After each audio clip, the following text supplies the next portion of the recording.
بسم اللہ الرحمن الرحیم۔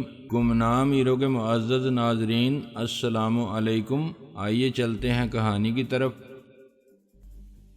میں نے درمیانی پردے سے جھانک کر دیکھا تو ویٹنگ روم خالی تھا۔ کوئین الزبتھ موقع سے فائدہ اٹھاؤ، فوراً دروازہ بند کر دو۔ میں کہاں سے کوئین ہو گئی سر، وہ تو انگلینڈ پر حکومت کرتی ہے، میں ایک غریب عورت ہوں۔ وہ مسکرائی۔ میں نے دل پر ہاتھ رکھ کے کہا، تمہاری سلطنت یہ ہے، تم میرے دل پر حکومت کرتی ہو۔ ایک ملک میں دو حکمراں نہیں ہو سکتے، جیسے ایک نیام میں دو تلواریں۔ میں نے کہا، تلوار تو پتہ نہیں، لیکن میرے دل میں بہت جگہ ہے۔ اس کو تم ایک اسٹیٹ گیسٹ ہاؤس سمجھو۔ یہاں کوئین الزبتھ ٹیلر گزشتہ اور آئندہ کی مس یونیورس اور دنیا کی سب حسین خواتین ایک ساتھ رہ سکتی ہیں، علاوہ 4 بیویوں کے۔ وہ ہنسی۔ اس تعریف کے باوجود میں دروازہ بند نہیں کروں گی، ابھی وقت نہیں ہوا، 1 گھنٹہ باقی ہے۔ گھڑی آگے کر لو، میں نے کہا، یا باہر کوئی بورڈ لگا دو۔ کیسا بورڈ؟ کبھی بھی کچھ بھی لکھ کے لگا دو۔ آپ کی خوش قسمتی سے ڈاکٹر کمال فوت ہو گئے ہیں، آج دیر سے آنے والے مریضوں کو مبارکباد۔ اب وہ اپنے گھر پر طبی موت مرنے کے لیے خوش و خرم اور صحت مند زندگی گزار سکتے ہیں۔ اس نے اپنے سینے پر عادتاً سلیب بنائی، خداوند یسوع مسیح میری زندگی بھی ڈاکٹر کمال کو دے۔ کمال آخری مریض کا تفصیلی معائنہ کرنے میں مصروف تھا۔ میں باہر ہی بیٹھ گیا۔ ڈیئر کوئین، تم واقعی اتنی محبت کرتی ہو اس کے پٹھے سے؟ کیا آپ نہیں کرتے سر؟ وہ بولی، میں تمہاری طرح بے وقوف نہیں ہوں، سب محبت کرتے ہیں ڈاکٹر کمال سے سر۔ بات کو مت ٹالو، میں نے اسے ڈانٹا۔ سچ بتاؤ، اس نے ابھی تک پرپوز نہیں کیا تم کو؟ اس کی تو ایسی کی تیسی، آج دیکھنا تم میں کیسی خبر لیتا ہوں اس کی، ہر ایک کو پرپوز کرتا پھرتا ہے اور تم کو نہیں کیا۔ وہ مسکرانے لگی۔ کمال صاحب میرے بڑے بھائی کی طرح ہیں سر، میرا بہت خیال رکھتے ہیں۔ وہ دنیا کی سب سے خوش نصیب لڑکی ہوں گی جو ان کی شریک حیات بنے گی، وہ تو فرشتہ ہیں۔ اچھا، میں نے سخت حیرانی سے کہا، کیا تم نے خود دیکھا ہے اس کو فرشتوں کی طرح پرواز کرتے ہوئے یا اچانک غائب ہوتے؟ ایسی صورت میں دنیا کی کوئی لڑکی اس سے شادی نہیں کر سکتی۔ تم ہی بتاؤ، اگر تمہیں حضرت عزرائیل کہیں۔ فون کی گھنٹی پر اس کا ہاتھ خود بخود ریسیور طرف بڑھا۔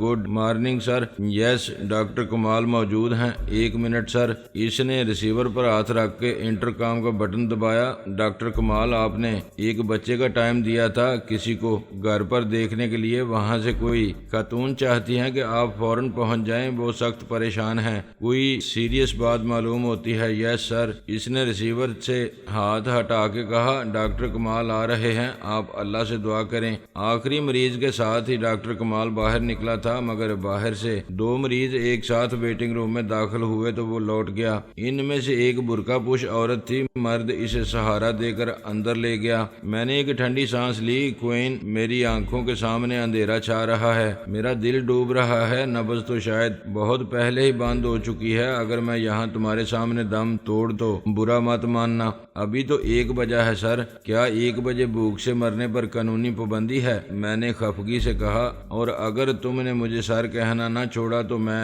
ٹاس کر کے ایک سر توڑ دوں گا، تمہارا یا اپنا۔ اور میں کیا کہوں آپ کو، میرا نام کیا اتنا برا ہے؟ میں نے رومانٹک لہجے میں کہا، اور نام کے ساتھ کچھ لگانا ضروری ہے تو dear darling, sweetheart, handsome وغیرہ لگاؤ۔ اردو میں تو کوئی مسئلہ نہیں۔ فلمیں تو دیکھتی ہو نا تم؟ بالکل نہیں۔ گانے سنتی ہو، دیسی یا ولایتی؟ نو سر۔ کمال ہے، رومانی ناول افسانے تو پڑھتی ہوگی؟ جی نہیں۔ اوف، کچھ تو کرتی بھی ہو تم، شراب پیتی ہو، جوا کھیلتی ہو، چرس ہیروئن کا شوق ہے، فلرٹ کرتی ہو۔ اس نے سینے پر سلیب بنائی۔ توبہ توبہ، یہ سب بڑے گناہ ہیں۔ اچھا، تو چھوٹے گناہ کرتی ہو؟ کوشش کرتی ہوں کہ نہ کروں۔ مس کوئین، تم غلط وقت پر غلط جگہ آ گئیں، یہ دنیا تمہارے لائق نہیں تھی۔ تم تو فرشتہ ہو، تمہاری جگہ ہے آسمانوں پر، یہاں تم اپنا اور دوسروں کا وقت ضائع کر رہی ہو۔ دوسروں کا کیسے سر؟ وہ ہنسنے لگی۔ جیسے اتنی دیر سے میرا وقت ضائع کیا، اتنی محبت کہیں اور کرتا تو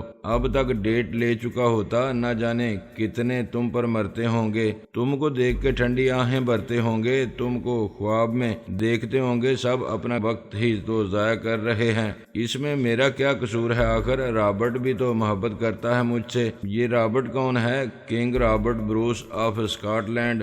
وہ میرا منگیتر ہے، وہ شرما کے بولی۔ ہی از اے جینٹل مین، ظاہر ہے لیڈی تو ہو نہیں سکتی، وہ بھی تو تم جیسا فرشتہ ہی ہوگا، مگر ڈیئر مس کوئن ایسا کہنا بہت معیوب بات ہے، اس کا مطلب تو یہ ہوا کہ ہم جینٹل مین نہیں ہیں، بدمعاش ہیں، بڑی بے عزتی ہے ہماری۔ اوہ نو سر، ایسا ہرگز میرا مطلب نہیں تھا۔ وہ گھبرا گئی۔ پھر وہی سر، آخر میں کیا کروں، سر کٹا دوں؟ میں نے سر پکڑ کے کہا۔ کمال کے آخری 2 مریض بھی رخصت ہو گئے تو اس نے باہر جھانکا، اور کوئی ہے؟ کوئی نہیں۔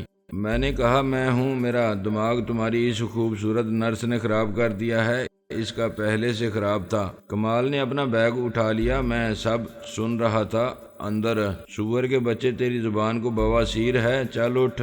میں نے کہا سوری، میں نہیں اٹھ سکتا، نکاحت کے سبب۔ مجھے اسٹریچر پر ڈالو اور پھر ایمبولینس میں شفٹ کراؤ۔ ڈاکٹر صاحب، اگر راستے میں دم نہ نکلے تو کہیں سے راہ خدا میں 2 روٹی کھلا دینا بھوکے کو۔ بابا یار دیر مت کر، اس نے بے چینی سے گھڑی دیکھی، ابھی آ جائے گا کوئی مریض تو مجھے پھر رکنا پڑ جائے گا، مجھے فوراً ایک مریض کو دیکھنا ہے۔ مس کوئن، کیا تم میرا سہارا بنو گی؟ میں نے جذباتی لہجے میں کہا۔ ویسے تم ہو بہت ڈھیٹ اور بے مروت، اتنی دیر میں چائے کے ایک کپ کو نہیں پوچھا، اس کی اجازت نہیں ہے، آپ تو جانتے ہیں۔ گلوکوز کا ایک انجیکشن تو لگا سکتی تھی، میں نے چلا کے کہا۔ کمال نے مجھے قمیض کا کالر پکڑ کے کھینچ لیا۔ کوئن ابھی دروازہ مت بند کرنا، اگر کوئی مریض آ جائے تو کہہ دینا مجھے ایمرجنسی میں جانا پڑ گیا ہے، اگر کسی کو صرف دعا کی ضرورت ہو تو نسخہ دیکھ کے دے دینا 1 دن کے لیے۔ ویسے ماشاءاللہ سے خود بھی سیانی ہو، قاضی کے گھر کے چوہے کی طرح آدھی ڈاکٹر بن چکی ہو، کوشش کرو تو پوری بن سکتی ہو۔ بیٹھ جاؤ اس کی کرسی پر اور دیکھو مریض۔ اس نے مسکرا کے نفی میں سر ہلایا۔ اس کی بھی اجازت نہیں ہے سر۔ میں کمال کے ساتھ آگے بیٹھ گیا۔ سوزوکی ہائی روف کے پچھلے حصے میں مریضوں کی لانے کے لیے اسٹریچر تھا، جسے کھینچ کے باہر نکال لیا جاتا تھا اور پھر مریض سمیت اندر دھکیل دیا جاتا تھا۔ اس میں ایک طرف بینچ تھی جس پر مریض کے ساتھ آنے والے بیٹھ جاتے تھے، دوسری طرف آکسیجن کا سلنڈر، ہنگامی ضرورت میں کام آنے والی دواؤں کا شیلف اور ایک اسٹینڈ تھا جس سے خون یا گلوکوز کی بوتل لٹکائی جا سکتی تھی۔ کوئن کی ذاتی دلچسپی کے باعث یہ حصہ بالکل بے داغ اور صاف ستھرا نظر آتا تھا۔ کسی زخمی کا یا حادثے میں ہلاک ہو جانے والے کی لاش کا لہو اکثر سیٹوں پر اور فرش پر پھیل جاتا تھا، ہر چیز گندی ہو جاتی تھی۔ کوئن اسے خود دھوتی تھی، پہلے پانی سے، پھر صابن اور فینائل کے محلول سے، اور 1 گھنٹے میں ہر چیز کو کپڑے سے خشک کر کے پہلے کی طرح چمکا دیتی تھی۔ ایئر کلینر کا ایک اسپرے ہو جانے کے بعد کوئی بو نہیں رہتی تھی۔ فرش، اسٹریچر، سیٹیں اور ضرورت کا سامان کسی اور ایمرجنسی کے لیے پھر A1 کنڈیشن میں آ جاتے تھے تو کوئن اپنی کارکردگی پر آخری پرطمانینت نگاہ ڈال کے انگلی سے سینے پر سلیب بناتی تھی اور پھر کسی کام میں مصروف ہو جاتی تھی۔ ڈاکٹر کمال کی طرح ہر صبح 8 بجے سے شام 6 بجے تک کوئن کی زندگی کا کوئی لمحہ اس کا اپنا نہیں تھا۔ قدرت جب کسی سے کوئی بڑا کام لینا چاہتی ہے تو اس کے اسباب بھی فراہم کر دیتی ہے۔ ڈاکٹر کمال کا ساتھ صرف کوئن جیسی نرس ہی دے سکتی تھی، وہ ایک دوسرے کے لیے بنائے گئے تھے، اور یہ گویا نوشتہ تقدیر کی طرح اٹل تھا کہ جیسے ہی ڈاکٹر کمال دکھی انسانیت کی خدمت پر کمر بستہ ہو تو کوئن فوراً اس کی مدد کے لیے پہنچ جائے۔ وہ دونوں لاہور ہی میں تھے۔ ادھر کمال نے اخبار میں اشتہار دیا کہ ضرورت ہے ایک کوالیفائڈ نرس کی جو خدمت خلق کا حقیقی جذبہ رکھتی ہو، کام کے اوقات صبح سے شام تک ہوں گے۔ ادھر 30-40 لڑکیوں کے ساتھ کوئن بھی حاضر ہو گئی اور منتخب بھی ہو گئی۔ 5 سال پہلے کی بات تھی۔ ڈاکٹر کمال احمد فاروقی نے ڈاکٹری کا امتحان 4 سال پہلے پاس کیا تھا اور اپنے اسکول کالج کے شاندار تعلیمی ریکارڈ کو برقرار رکھتے ہوئے اس نے یہ کامیابی نمایاں طور پر حاصل کی تھی۔ ہاؤس جاب کا کوئی فیصلہ نہیں تھا۔ مرحوم جمال فاروقی خود نامی گرامی سرجن تھے اور ان کی شہرت کا دائرہ ملک کی سطح سے بڑھ کر بین الاقوامی ہو گیا تھا۔ انہوں نے اوپن ہارٹ سرجری میں اسپیشلائز کیا تھا اور وہ امراض قلب کے سب سے بڑے اور مہنگے پرائیویٹ اسپتال سے وابستہ تھے۔ ایک آپریشن کی فیس 1 لاکھ ایڈوانس لیتے تھے۔ اس میں 1 پیسے کی رعایت یا 1 پیسے کے ادھار کا سوال ہی پیدا نہیں ہوتا تھا۔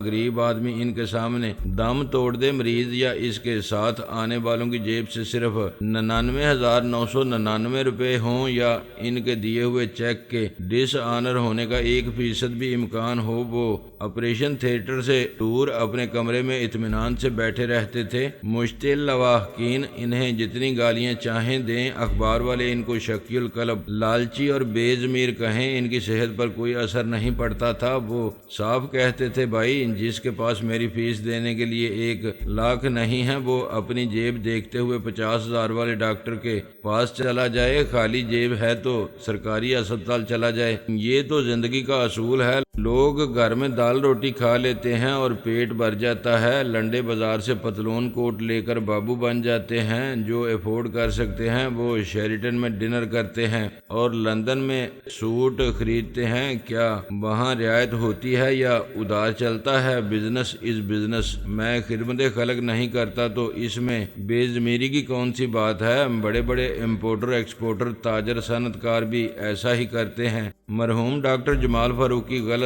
بہرحال نہیں کہتے تھے۔ ان جیسے اور بھی بہت سے ڈاکٹر تھے جنہوں نے آغاز تو سرکاری اسپتال کے OPD سے کیا ہوگا، مگر اب وہ امراء کے ایک خاص طبقے کے لیے اپنی خدمات وقف کر چکے تھے اور نامور وکیلوں، انجینئرز، صحافیوں اور بیشتر پیشہ ورانہ مہارت رکھنے والوں کی طرح اپنی تمام عمر کے تجربے کی پوری قیمت وصول کرنا بالکل جائز سمجھتے تھے۔ وہ ڈائریکٹر جنرل ہیلتھ سروسز اور وزیر صحت بننے کا شوق بھی پورا کر چکے تھے۔ اپنے ملک میں اور دنیا کے ہر ملک میں متعدد بار ماہرین کے سیمیناروں میں شرکت کر چکے تھے اور اپنے تحقیقاتی مقالوں پر نہ جانے کتنی بار انہیں اعزازی فیلوشپ دی جا چکی تھی۔ سنا ہے عالمی ادارہ صحت کے تحت جنیوا میں منعقد ہونے والے ایک سیمینار میں ان کی شہرت سے متاثر ہو کے ڈاکٹر کرسچین برنارڈ نے انہیں تبدیلی قلب کے پہلے آپریشن میں اپنے ساتھ شامل ہونے کی پیشکش کی تھی، جو یقیناً بہت بڑا اعزاز تھا اور ایک یادگار تجربہ ہوتا، لیکن ڈاکٹر فاروقی نے کہا کہ $1,00,000 ٹیکس فری فرسٹ کلاس آنے جانے کا ٹکٹ اور 5 اسٹار ہوٹل میں قیام کا بندوبست ہو جائے تو مجھے اس تاریخی آپریشن میں شریک ہو کے خوشی ہوگی۔ ڈاکٹر کرسچین برنارڈ نے تحمل سے کہا، اب مجھے اس کسائی کو آپ کی جگہ دے کر خوشی ہوگی جو مجھ سے $1 نہ مانگے اور انسانی فلاح کے لیے اپنے چھری چاقو لے کر کھانا کھائے بغیر سائیکل پر اسپتال پہنچ جائے۔ ڈاکٹر فاروقی نے بھی یہ بات تحمل سے سنی۔ ڈاکٹر جمال نے پہلی شادی والدین کے اصرار پر کی تھی، مگر اولاد نہ ہونے پر 5 سال بعد اسے چھوڑ دیا تھا۔ ان کی دوسری بیوی بھی انہی کی طرح بڑی نامور گائناکالوجسٹ شمار ہوتی تھی اور کسی معاملے میں ان سے کم نہ تھی۔ ان کا رویہ بھی اتنا ہی غیر جذباتی اور کاروباری تھا۔ وہ بھی لالچی اور بے ضمیر کہلا کے شرمندہ نہیں ہوتی تھیں۔ ایسا کہنے والے وہ لوگ تھے جن کے نصیب میں دوسروں کی کامیابیوں پر حسد کرنے کے سوا کچھ نہیں تھا۔ نتیجہ یہ کہ وہ میاں بیوی نے لاکھوں اور پھر کروڑوں کمائے، انہیں انویسٹ کر کے مزید کمایا۔ انہوں نے شیئرز مارکیٹ میں، ریئل اسٹیٹ اور کاروں کے شو رومز میں بلیک منی کو اپنے انکم ٹیکس ایڈوائزر کی مدد سے اس طرح کیموفلاج کر دیا تھا کہ ان کے مجموعی اثاثوں کا اندازہ کرنا خود ان کے لیے ممکن نہ رہا۔ عبرت پکڑنے اور پکڑانے کے شوقین اور بہت سے لوگوں کے ساتھ مسٹر اور مسز جمال کی مثال دیتے تھے کہ خدا نے سب کچھ دیا، اتنے بڑے ڈاکٹر ہیں، اتنی شہرت اور عزت ہے، دولت کے انبار ہیں، مگر اولاد پھر بھی نہیں۔ پہلی والی بیوی سیدھی سادی گریجویٹ گھریلو قسم کی عورت تھی، اسے پتہ ہی نہیں چلا کہ قصور اس کا نہیں تھا۔ اس نے دوسری شادی ایک ٹیلر ماسٹر سے کی تو اولاد کی لائن لگ گئی۔ ٹیلر ماسٹر اب لاہور کے ٹاپ کلاس ٹیلرز میں شمار ہوتا تھا اور اپنی خوشحالی کو اپنی بیوی بچوں کے نصیب سے منسوب کرتا تھا۔ تاہم یہ بات یقینی تھی کہ اگر وہ ڈاکٹر جمال کے بچوں کی ماں بن سکتی تب بھی خوش نہ رہتی اور ڈاکٹر جمال کا بھی اس کے ساتھ گزارا نہ ہوتا۔ انہیں اپنی ہم رتبہ اور مزاج آشنا قسم کی سوشل لائف گزارنے والی وائف کی ضرورت تھی، جو گھر سے باہر ان کے ساتھ پرانی فاکس ویگن نہ لگے، نئے ماڈل کی مرسڈیز نظر آئے، ان کے شایان شان اور قابل فخر۔ دوسری بیوی گائنک اسپیشلسٹ تھی اور نہ جانے کتنی بے اولاد ماؤں کی گود اپنے اعجاز مسیحائی سے بھر چکی تھی، مگر ان کے ساتھ بھی قدرت نے مذاق ہی کیا کہ ان کے وجود کی مٹی ممتا کی نمو سے محروم محروم رہ گئی۔ ان کے ساتھ بھی یہ ظلم والدین نے ہی کیا تھا کہ بنا پوچھے انہیں ایک بہت بڑی بزنس مین فیملی میں بیاہ دیا تھا۔ ان کا شوہر بلا شبہ تعلیم یافتہ، مہذب اور سمارٹ آدمی تھا، ان سے محبت بھی کرتا تھا، اور اگر اس کے اختیار کی بات ہوتی تو شاید اس نوشتہ تقدیر کو اللہ کی رضا سمجھ کر قبول کر لیتا، مگر اس کے والدین نے 2 سال بعد معلوم کر لیا کہ قصور باغبان کا نہیں، یہ شاخ بے ثمر کبھی بار آور نہیں ہو سکتی۔ وہ پرانے وقتوں کے اولاد کو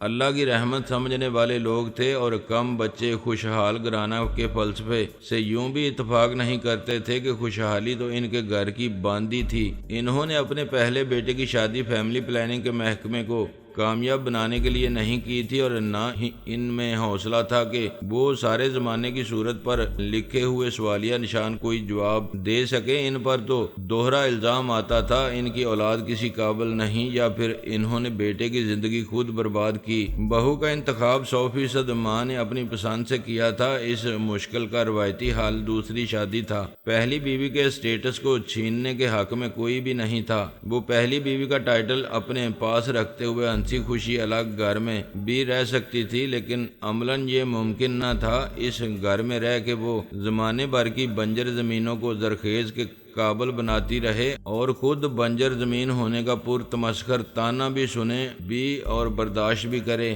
باہمی رضامندی اور حقیقت پسندانہ افہام و تفہیم کے ساتھ ڈاکٹر جمال نے انہیں اپنے سفر حیات میں شریک کر لیا۔ اولاد کی ضرورت اپنی جگہ، مگر ازدواجی زندگی رفاقت کی اہمیت اس سے کہیں زیادہ تھی۔ یہ معاشرتی سوچ کا نتیجہ ہے، یا عورت کی حقیقت کہ وہ مرد کے سہارے کے بغیر خود کو غیر محفوظ سمجھتی ہے، اور شوہر کے گھر کے سوا کسی گھر کو اپنا گھر سمجھ کے مطمئن نہیں ہو سکتی۔ مرد تو آدم کی طرح ازل سے حوا کی بیٹی کے بغیر خود کو ادھورا سمجھتا ہے۔ اس کی ذات، اس کے گھر، اس کی دنیا کی تکمیل وہ عورت کرتی ہے جو بیوی کہلاتی ہے۔ ڈاکٹر جمال نے اپنی بیوی کی مرضی اور خواہش کو ہمیشہ مقدم رکھا، اور ہر لحاظ سے ایک مثالی شوہر کہلائے۔ خود انہیں بیوی نے کبھی شکایت کا موقع نہیں دیا، اور انہوں نے نظریہ ضرورت کے تحت ایک دوسرے سے تمام عمر بھرپور محبت کی۔ یہ ذہنی ایڈجسٹمنٹ تھی جو رفتہ رفتہ حقیقی جذباتی تعلق میں بدل گئی۔ دونوں صحرا میں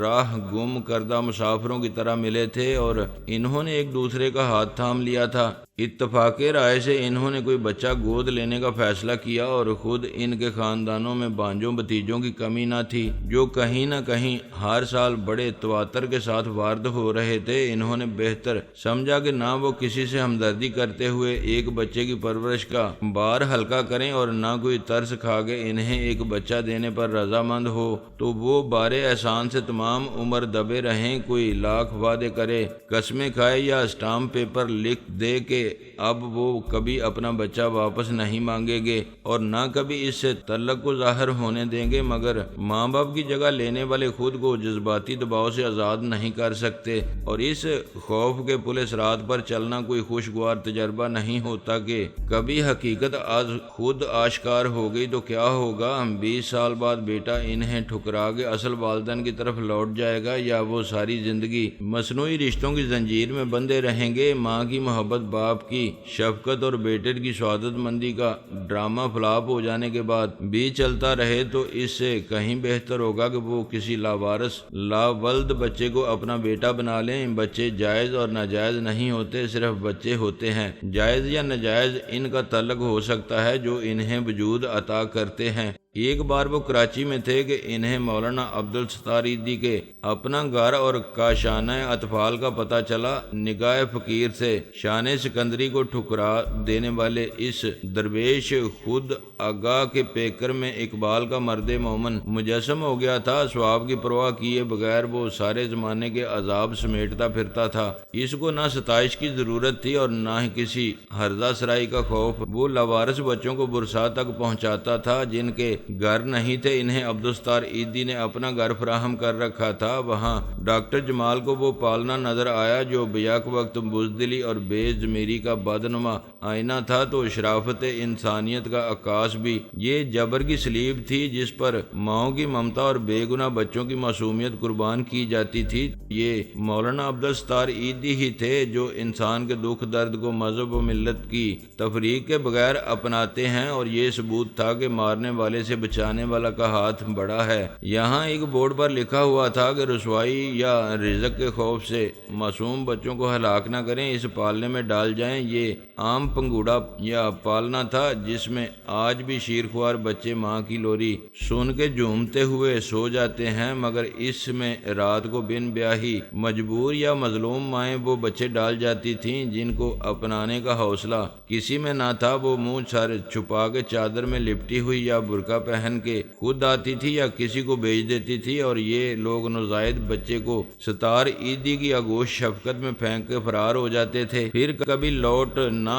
آنے کے لیے، اور یہ بچے زندہ رہتے تھے، پرورش پاتے تھے، اور دنیا میں انہیں بھی وہ سب کچھ ملتا تھا جو ماں باپ سے نہیں ملا تھا۔ بعض اوقات تو ماں باپ بھی سب کچھ نہیں دے پاتے۔ مستقبل میں کس کے نصیب میں کیا ہوگا یہ فیصلہ وقت کرتا ہے۔